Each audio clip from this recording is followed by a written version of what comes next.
Hello star के स्टारियंस 12th class के इससे पहले दो वीडियो अपलोड फिजिक्स की हो चुकी हैं, चैप्टर 1 की ही। तो आज जो हम क्लास कर रहे हो 12th क्लास की फिजिक्स की चैप्टर 1 ही है, लेकिन उसकी क्लास 3 है, मतलब तीसरी वीडियो है। बच्चों, मैंने आपको पहले क्लास में भी बताया है कि जब भी आप फिजिक्स, केमिस्ट्री या मैथ पढ़ने के लिए बैठे तो आप कॉपी पेन अपने पास में रख करके बैठे। जो चीज आपको समझाई जा रही है उसमें जो पॉइंट आपके अपने खुद के दिमाग में आते हैं, समझ में आते हैं, उन्हें आप नोट करते रहें। ये लिखा हुआ है वीडियो, अगर कहीं पर कोई ऐसी चीज है कि आगे निकल जाती है तो आप वीडियो को पॉज करें, वहां पर रोकें और रोक करके उसे लिख सकते हैं। और उसी पेन और पेपर अगर कोई पॉइंट आपके समझ में नहीं आता है, आपको पता नहीं चलता है कि क्या है, तो उसे भी आप कॉपी पेन पर नोट कर लें। और नोट करने के बाद में जो ऐप आप स्टार प्रिंट की यूज कर रहे हैं उसमें वीडियो के नीचे ही क्वेरी का ऑप्शन आ रहा होगा। तो जो पॉइंट आपको समझ में नहीं आता है आप क्वेरी में उसे लिखें, इंग्लिश में लिख लें। आप इंग्लिश में लिख सकते हैं, इंग्लिश में लिख लीजिए और लिख करके उसे सेंड कर दीजिए और मेरे पास में आ जाएगी क्वेरी, मैं आपको उसका आंसर वहां पर दे सकता हूं। तो जो पॉइंट आपको समझना है आप पेन कॉपी लेकर के बैठे उसमें साथ के साथ लिख सकते हैं। पेन कॉपी जरूर लेकर के बैठे, मैथ, फिजिक्स और केमिस्ट्री की क्लास में बगैर पेन कॉपी के पढ़ाई नहीं होगी। देखिए, जो इससे पहले की 2 क्लास हैं उनमें हमने आवेश के बारे में अध्ययन करा था। मैं आपको फिर रिपीट कर देता हूं, हालांकि दोनों क्लास में हमने सिर्फ आवेश के बारे में पढ़ा है। फिर रिपीट कर देते हैं कि हम ये कह रहे थे कि किसी वस्तु से इलेक्ट्रॉनों की कमी होना, किसी वस्तु पर इलेक्ट्रॉनों की कमी होना या इलेक्ट्रॉनों की वृद्धि होना ही आवेश है। कुछ एग्जांपल हमने समझे थे, पेन और बालू का एग्जांपल समझा था, ऊन और अंबर का एग्जांपल समझा था, रेशम कांच का एग्जांपल हमने समझा था पिछली क्लास में, पिछली वीडियो में आप देख सकते हैं। तो हम ये कह सकते हैं यहाँ पर कि अगर इलेक्ट्रॉन एक वस्तु से दूसरी वस्तु में ट्रांसफर होते हैं, स्थानांतरित होते हैं, अगर एक वस्तु ये है दूसरी वस्तु ये है, अगर इससे इलेक्ट्रॉन इसमें ट्रांसफर होने लगे तो ये दोनों ही वस्तुओं पर आवेश उत्पन्न हो जाता है। जिससे इलेक्ट्रॉन जाते हैं वो धनावेशित पॉजिटिव चार्ज बन जाती है और जिस पर जाते हैं वो ऋणावेशित नेगेटिव चार्ज बन जाती है। वहीं पर हमने इससे पहले क्लास में भी समझा था, मैं आपको पिछली क्लास की याद दिला रहा हूं कि आवेश हमारा 2 प्रकार का, आवेश हमारा पॉजिटिव भी हो सकता है और आवेश हमारा नेगेटिव भी हो सकता है। तो हम यहाँ पर आज जो पढ़ रहे हैं, जो सबसे पहले 2 क्लास में आवेश पढ़ा, आज हम उसके मूल गुण समझते हैं। आवेशों के मूल गुण क्या है?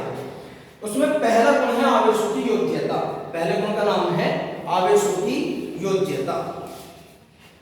देखिए, आवेशों के 3 गुण हैं, उसमें पहले गुण का नाम है आवेशों की योज्यता। इंग्लिश में कहते हैं एडिटिविटी ऑफ चार्जेस। बच्चों, आपको योज्यता तो समझ में शायद ना आ रहा हो, हिंदी का शब्द है, लेकिन एडिटिविटी समझ में आ रहा होगा। ऐड करना, ऐड मींस जोड़ना। तो बिल्कुल सिंपल सा मतलब है, आवेशों की योज्यता का मतलब है कि हम आवेशों को जोड़ सकते हैं, समझे? जैसे यहाँ पर ये लिखा गया है कि किसी निकाय का कुल आवेश, पहले हम निकाय की बात करते हैं जिसमें बहुत सारे कण हो। फॉर एग्जांपल, अभी आप घर पे बैठे हुए हैं, अगर आप क्लास में बैठते हैं तो क्लास में टीचर होता है, पढ़ने वाले बच्चे होते हैं, तो वो सारी पूरी मिलकर के क्लास बनती है जिसमें टीचर भी होता है, स्टूडेंट भी होता है। तो हम उस क्लास को एक निकाय कह सकते हैं जिसमें बहुत सारे कण हो। तो निकाय का कुल आवेश निकाय में उपस्थित भिन्न भिन्न कणों के आवेशों के योग के बराबर होता है। जब इससे पहले जून से पहले व्हाट्सएप वर्चुअल क्लास चल रही थी, तो वहां पर आपको व्हाट्सएप पर स्कूल के ग्रुप में पीडीएफ सेंड की जाती थी, तो उसका नोट्स भी आपके पास में होगा। ये जो सारा बोर्ड पे लिखा गया है इसका नोट्स आपके पास में होगा वो पीडीएफ क्लास में, और अगर नहीं तो आप दोबारा मैंने बताया क्वेरी करके मांग सकते हैं। तो इसमें ये कहा गया कि किसी निकाय का जो कुल आवेश होता है वो निकाय में उपस्थित भिन्न भिन्न कणों के आवेशों के योग के बराबर होता है। योग मतलब जोड़, यानी कि योज्यता का मतलब यह है कि अगर किसी निकाय में बहुत सारे कण हैं और हमें उस पूरे निकाय का टोटल चार्ज निकालना है, कुल आवेश निकालना है, तो बड़ा सिंपल सा है, सबको जोड़। ये बात कहलाती है आवेश की योज्यता। यहाँ पर देखिए एक एग्जांपल आपके सामने बना हुआ है। अगर आप इस चित्र को देखते हैं तो इस चित्र में देखिए इसमें 1 2 3 4 5 6 इसमें 6 कण हैं। तो ये जो सारा सिस्टम है, जिस समय सिस्टम कह रहा हूं उसे सिस्टम को ही हिंदी में कहते हैं निकाय। सिस्टम की हिंदी ही निकाय है या निकाय की अंग्रेजी सिस्टम है। तो ये सारा सिस्टम है जिसके अंदर कितने कण आपको दिख रहे हैं? 6 कण। ये एक एग्जांपल है। अब इस 6 कण में जो अलग-अलग आवेश है, एक कण का आवेश Q1 है, एक कण का आवेश Q2 है। हम जानते हैं आवेश प्लस का भी हो सकता है, आवेश माइनस का भी। तो ये Q1 प्लस का है, Q2 माइनस का। ये मेरा एग्जांपल है। जरूरी नहीं है कि Q2 माइनस का ही हो और ना ये जरूरी है कि Q1 प्लस का ही हो। Q1 माइनस का भी हो सकता है, Q2 प्लस का भी हो सकता है। आवेश पॉजिटिव नेगेटिव 2 प्रकार के होते हैं, तो आवेश प्लस का भी हो सकता है और माइनस का भी हो सकता है। तो इस चित्र में जो ये बना हुआ है का है, Q4 माइनस का है, Q5 प्लस का है, Q6 माइनस का है। अब अगर हमें इसका कुल आवेश निकालना होगा तो जो हम कह रहे हैं कि किसी निकाय का कुल आवेश निकाय में उपस्थित भिन्न भिन्न कणों के आवेशों के योग के बराबर होता है। तो अगर हमें इसका कुल आवेश निकालना हो तो इन सारे आवेशों को जोड़ना पड़ेगा, प्लस करना पड़ेगा। तो एक आवेश Q1 ये लिखा गया प्लस का ही है, दूसरा आवेश, अब बच्चों दूसरा आवेश जो Q2 है ये माइनस का है, तो यहाँ पर हम माइनस का ही सिंबल लगाएंगे। एक आवेश Q3 माइनस का तो भी माइनस का लिखा जाएगा, Q4 माइनस का तो माइनस का लिखा जाएगा, Q5 प्लस का है तो प्लस का लिखा गया, Q6 माइनस का तो Q6 माइनस का लिखा गया।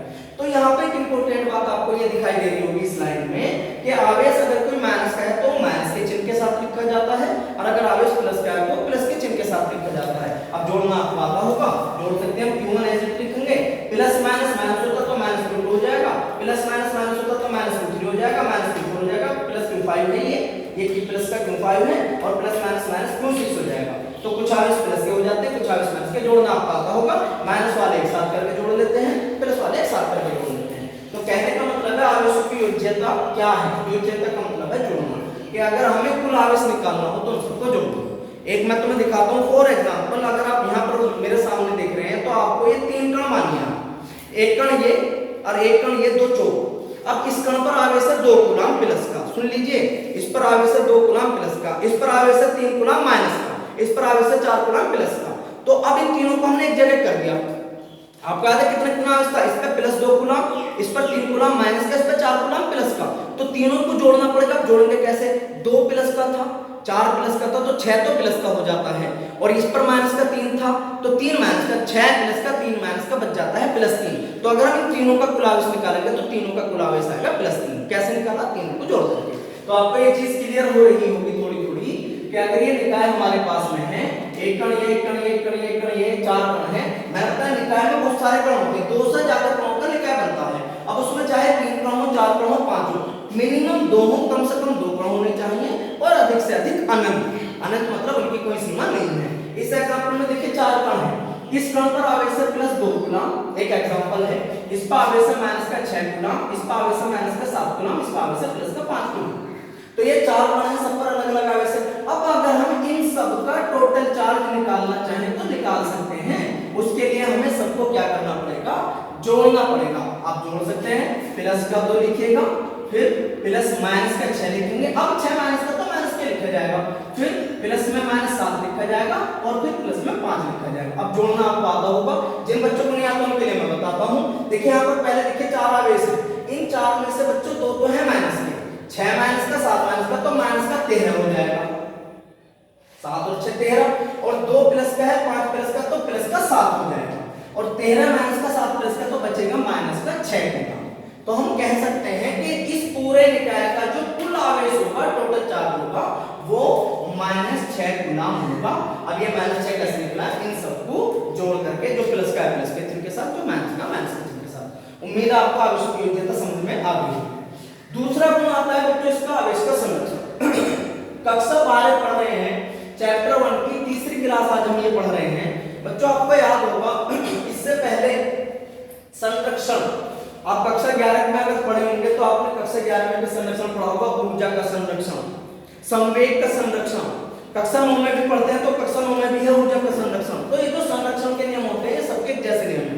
मैं आपको याद दिलाता हूं, जैसे ऊर्जा का संरक्षण बहुत फेमस है फिजिक्स में, याद रखते हैं सब बच्चे, ऐसे पढ़ते थे ऊर्जा के संरक्षण को। ऊर्जा ना तो उत्पन्न की जा सकती है और ना ही नष्ट की जा सकती है, बल्कि इसे एक रूप से दूसरे रूप में बदला जा सकता है।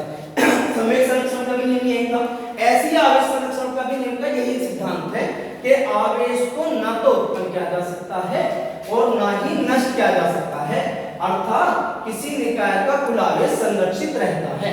ये तो इसका स्टेटमेंट है। क्या स्टेटमेंट है? आवेश को ना तो हम उत्पन्न कर सकते ना ही नष्ट कर सकते। अब ये तो स्टेटमेंट तो आप नोट कर सकते हैं, लिखा होगा। अब इसे जरा एक्सप्लेन करते हैं। देखिए बड़ी अजीब सी बात लगती है सुनने में। हम यहाँ पर लिखा है आवेश को ना तो उत्पन्न किया जा सकता है, यानी कि हम आवेश को उत्पन्न नहीं कर सकते। लेकिन अगर आप क्लास 1 देखें, क्लास 1 की वीडियो आपके पास में होगी, 17 जुलाई में अपलोड हुई थी। तो क्लास 1 में अगर आप देखेंगे तो क्लास 1 में हमने पढ़ा था कि आवेश तो उत्पन्न हो सकता है। NaCl में Na11Cl17, नीचे भी एग्जांपल है, 2 8 1 ये इलेक्ट्रॉन होते हैं। क्लास 1 में ये बात हमने पढ़ी थी। जब ये अपना इलेक्ट्रॉन इसे दे देता देता है तो सोडियम पर प्लस का आवेश आया था और क्लोरीन पर माइनस का आवेश आया, तो आवेश उत्पन्न हुआ सोडियम पर प्लस का और क्लोरीन पर माइनस का। लेकिन यहाँ क्या कह रहे हैं, आवेश को उत्पन्न ना ही किया जा सकता और ना ही नष्ट किया जा सकता, लेकिन यहाँ तो आवेश उत्पन्न हो रहा है। तो थोड़ा कंफ्यूजन है, मैं आपको एक कंफ्यूजन दूर करता हूँ। देखिए यहाँ पर इस एग्जांपल में जो मैंने आपको ऊपर समझाया है, वो ये एग्जांपल यहाँ पर है। यहाँ पर आप देख सकते हैं ये सोडियम है जिसका परमाणु क्रमांक 11 है, ये क्लोरीन है जिसका परमाणु क्रमांक 17 है। आप यहाँ पर ये क्लियरली आपको दिख रहा होगा कि भैया हम ये कह सकते हैं कि ये जो हमारे 11 और 17 इलेक्ट्रॉन हैं, जब ये एक इलेक्ट्रॉन सोडियम अपना क्लोरीन को दे देगा तो सोडियम पर धनावेश आ जाएगा और क्लोरीन पर ऋणावेश आ जाएगा। तो यहाँ से हम ये समझ क्या रहे हैं कि स्टेटमेंट में कहता आवेश को उत्पन्न नहीं किया जा सकता, लेकिन आवेश को उत्पन्न हो रहा है। तो ये थोड़ा कंफ्यूजन है, मैं इसे दूर कर रहा हूँ। देखिए ये कहता आवेश को उत्पन्न नहीं किया जा सकता, सही कहता है। आवेश को उत्पन्न ये सोडियम पर प्लस का आवेश उत्पन्न हुआ जब उसने इलेक्ट्रॉन दिया, किसे दिया, क्लोरीन को, तो आवेश उत्पन्न नहीं किया जा सकता। इसका मतलब है कि अकेले आवेश को, एक अकेले का मतलब है कि अकेले प्लस के आवेश को या अकेले माइनस के आवेश को उत्पन्न नहीं किया जा सकता। देखिए सोडियम पर प्लस का आवेश आया, कब आया, जब इसने एक इलेक्ट्रॉन क्लोरीन को दिया। सुन लीजिए, सोडियम पर प्लस का आवेश जब उत्पन्न हुआ जब इसने एक इलेक्ट्रॉन क्लोरीन को दिया, लेकिन क्लोरीन पर साथ के साथ माइनस का भी आवेश आया। सोचो अगर क्लोरीन ना होता तो उस कंडीशन में सोडियम अपना एक इलेक्ट्रॉन किसे देता, जब क्लोरीन है तो इलेक्ट्रॉन दे ही नहीं पाता, और इलेक्ट्रॉन जब कोई ग्रहण करने वाला नहीं होता तो सोडियम पर धनावेश उत्पन्न नहीं होता। तो अकेली किसी वस्तु पर अकेला आवेश, सिंगल आवेश प्लस का या माइनस का अकेला आवेश, अलग आवेश उत्पन्न नहीं होता। अगर कहीं पर धनावेश उत्पन्न होगा तो वहां ऋणावेश भी उत्पन्न होगा। तो आवेश उत्पन्न नहीं कर सकता, इसका मतलब है कि अकेले धनावेश को या अकेले ऋणावेश को उत्पन्न नहीं कर सकते। अगर कहीं धनावेश उत्पन्न हुआ है तो वहां पर ऋणावेश भी उत्पन्न हुआ होगा, जरूर हुआ होगा। अगर कहीं ऋणावेश उत्पन्न हुआ है तो वहां पर धनावेश भी उत्पन्न हुआ होगा। तो अकेले धनावेश को या अकेले ऋणावेश को हम उत्पन्न नहीं कर सकते। तो आवेश उत्पन्न नहीं कर सकता मतलब यह है आवेश उत्पन्न होता है, लेकिन जहां धनावेश होगा वहां ऋणावेश होगा। अकेला उत्पन्न नहीं हो सकता, अकेला धनावेश उत्पन्न नहीं हो सकता, अकेला ऋणावेश उत्पन्न नहीं हो सकता। इसलिए इसे कहा गया कि आवेश संरक्षित रहता है, यानी कि कुल आवेश हमारा एक समान रहता है, नियत रहता है। ये भी उम्मीद है आपको समझ में आ गया होगा कि अकेले आवेश को उत्पन्न नहीं कर सकते, धनावेश उत्पन्न होगा तो ऋणावेश भी होगा, ऋणावेश उत्पन्न होगा तो धनावेश भी होगा। तीसरा गुण आता है आवेशों का क्वांटिटी। ये आवेशों के मूल गुण का तीसरा गुण है आवेशों का क्वांटिटी। बच्चों इसमें लिखा गया है किसी निकाय पर उपस्थित आवेश का परिमाण, परिमाण मान को कहते हैं, उसमें उपस्थित इलेक्ट्रॉनों की संख्या का पूर्ण गुणज होता है। जब हम क्लास 3 आज पढ़ रहे हैं, इससे पहले क्लास 4 क्लास 1 की जब वीडियो आपने देखी होंगी, हमने की पढ़ाई करी होगी, तो आपने समझा होगा कि आवेश जब उत्पन्न होता है, जब एक वस्तु दूसरी वस्तु को इलेक्ट्रॉन देती है, इलेक्ट्रॉनों के आदान प्रदान करने से ही आवेश उत्पन्न होता है। अब यहाँ पर ये कह रहा है कि आवेश जो उत्पन्न होता है वो इलेक्ट्रॉन की वजह से तो होता है, लेकिन जो इलेक्ट्रॉन का मान, आवेश का मान होता है वो इलेक्ट्रॉनों की संख्या का पूर्ण गुणज, बच्चों पूरी गुणा में होगा। मतलब एक वस्तु दूसरी वस्तु को इलेक्ट्रॉन ट्रांसफर कर सकती है, लेकिन उसकी संख्या पूरी होगी। पूरी कैसे, एक वस्तु दूसरी वस्तु को एक इलेक्ट्रॉन दे सकती है, 2 दे सकती है, 3 दे सकती है, 4 दे सकती है, 5 दे सकती है, 10 दे सकती है, 100 दे सकती है, लेकिन कोई वस्तु दूसरी वस्तु को 1.5, 1.25, 2.25, 4.25, 3/4 ऐसी संख्याओं में इलेक्ट्रॉन ट्रांसफर नहीं कर सकती। आप अच्छी तरह से जानते हैं ये सोडियम में 11 इलेक्ट्रॉन है, पहली कक्षा में 2 इलेक्ट्रॉन, दूसरे में 8 इलेक्ट्रॉन, तीसरे में 1 इलेक्ट्रॉन। अब अगर सोडियम क्लोरीन के अलावा किसी भी दूसरे एटम को अगर इलेक्ट्रॉन देगा तो 1 ही दे सकता, 1.5 नहीं दे सकता, क्योंकि 1.5 का मतलब है 1 इलेक्ट्रॉन पूरा और आधा। अब इलेक्ट्रॉन का आधा हम नहीं कर सकते। तो इलेक्ट्रॉन की संख्या कैसी होती है, पूरी।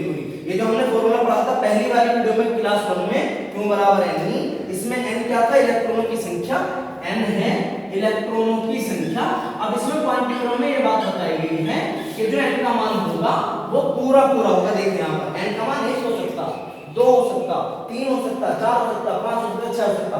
n का मान दशमलव में, बटे में, 3/4, 5/6, ये n का मान नहीं हो सकता। तो ये वाली बात हमारी कह रही है क्वांटिक्रम। मैं आपको याद दिलाता हूँ क्वांटिक्रम कहने की वजह भी, आपने अगर 11वीं क्लास की केमिस्ट्री पढ़ी होगी तो आपने केमिस्ट्री में पढ़ी होंगी क्वांटम संख्याएं। 4 प्रकार की क्वांटम संख्याएं होती हैं, याद होनी चाहिए आपको। एक मुख्य क्वांटम संख्या होती है, द्विगुणित क्वांटम संख्या होती है, चक्रण क्वांटम संख्या होती है, चुंबकीय क्वांटम संख्या होती है। 4 प्रकार की होती हैं। उन चारों में जो मुख्य क्वांटम संख्या होती है सभी हमने n से दिखाया केमिस्ट्री में, और वो n कक्षाओं की संख्या को बताते हैं। वहां भी यही यही रूल है कि n का मान पूर्णांक में होगा, पूरा पूरा होगा। भैया कक्षाओं की संख्या पूरा पूरा होगी, या तो इलेक्ट्रॉन पहली कक्षा में होगा, या दूसरी में होगा, या तीसरी में होगा। आप या तो 10वीं में होंगे, या 11वीं में होंगे, या 12वीं में। हम ये नहीं कह सकते कि आप 11:30 क्लास में हो, पॉइंटों में क्लासेस नहीं हो सकती। स्टार कला के अंदर रूम है, नंबर डले हैं उन पर, पहला दूसरा तीसरा। आप पढ़ना है, जब भी स्कूल खुला पढ़ना है, और मैं आपसे कहूँ 3.5 रूम में जाकर के बैठ जाओ। आप 3.5 रूम में बैठ जाए तो मुझे भी दिखा देना कि मैं 3.5 रूम में बैठ जाऊँ। तो ये इलेक्ट्रॉनों की संख्या का क्या होता है, पूर्ण गुणज होता है, पूरी पूरी संख्या में होता है। ये बात कहलाती है आवेश का क्वांटिटी। यहाँ पे टॉपिक कंप्लीट होता है आपका आवेशों के मूल्य। इसमें जो भी आपकी प्रॉब्लम आई है आप उसे क्वेरी कर सकते हैं, और सारे को स्टडी करिए, लिखिए। Thank you.